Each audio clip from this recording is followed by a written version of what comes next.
Welcome folks, this is Wayne here, yet another outdoor and gear review channel. Today I want to show you a couple of my fixed blade knives. The first knife is the most inexpensive one, a Black Fox Bushcraft knife. I like to use this one a lot. It is made of 440 C steel. C steel is the good one, no A, no B, always go for 440 C. The other stuff is not as useful for outdoor knives. Yeah, it's very small.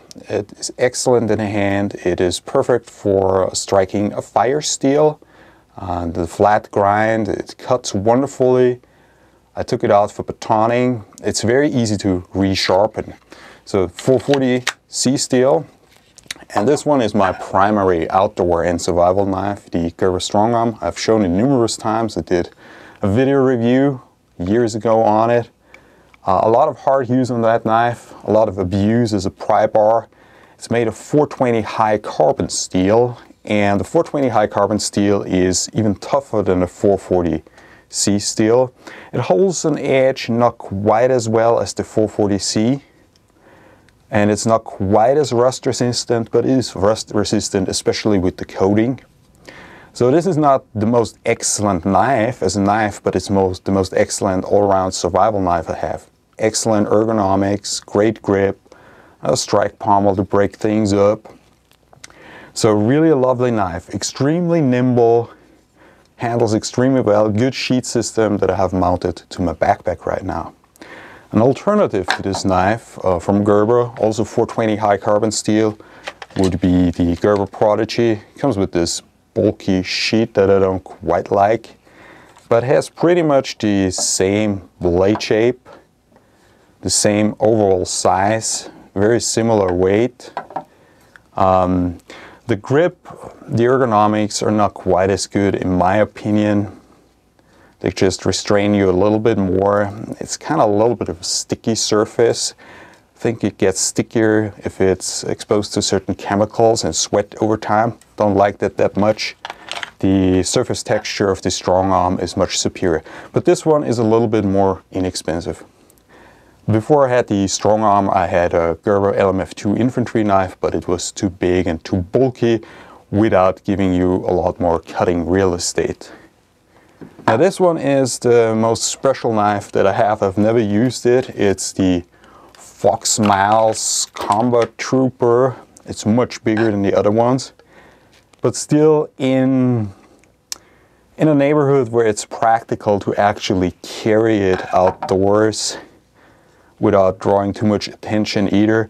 Now this knife has a different kind of steel. It has N690 CO steel from Böhler, so German steel. It's a pristine blade, never used it. Serrations, many survival knives have serrations if you want to quickly cut something. Now the steel is comparable to VG10 steel. It's definitely an upgrade over 420 and 440 C steel. It holds an edge much longer. It's still easy to resharpen. Now the disadvantage is it's not as tough, especially if you look at the blade geometry here at those two knives right next to each other. Well, similar blade stock, thickness, but this one has a much finer tip. So it's definitely the better cutter, don't get me wrong, but if you want to private this one, well, this one will break much easier. You'll be able to have perhaps better penetration, but you also break the tip more easily. This knife for the size is amazingly light. And you have a glass breaker strike pommel here that is very prominent. And the grip itself is interesting. It's a bit oversized for my hands, but if you wear something like thick gloves, like winter gloves, this one will come in really handy. It has those silly holes here that are, in my opinion, good for nothing except weight reduction and causing an instability in the blade.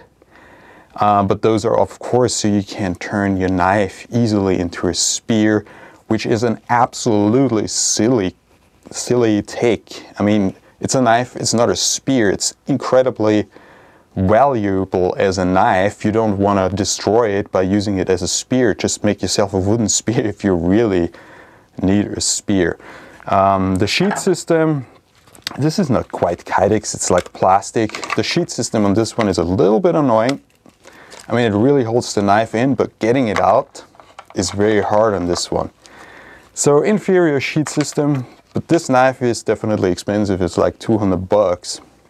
If anyone is interested in a trade, by the way, I'm definitely ready to trade this, although I would like to try out the steel one day if it really performs that much better than a 420 high carbon steel. Like I know it from my Gerber knives. But other than that, I'll leave it in a pristine condition like that, and I hope I get a good trade out of that knife. So those are my fixed blade knives, the good ones that I have right now. I have a few Bowie knives, I have a few other knives coming from trades, but in the end I always end up with the Gerber Strongarm for the harder tasks, and if you just do a little hike, get a little bushcrafting with this little black fox knife. So yeah, it's definitely not about the money, it is really about the ergonomics and about blade geometry in the end. And also the sheet system, because practicality makes all the difference in the world. So this was Wear and Tear, over and out.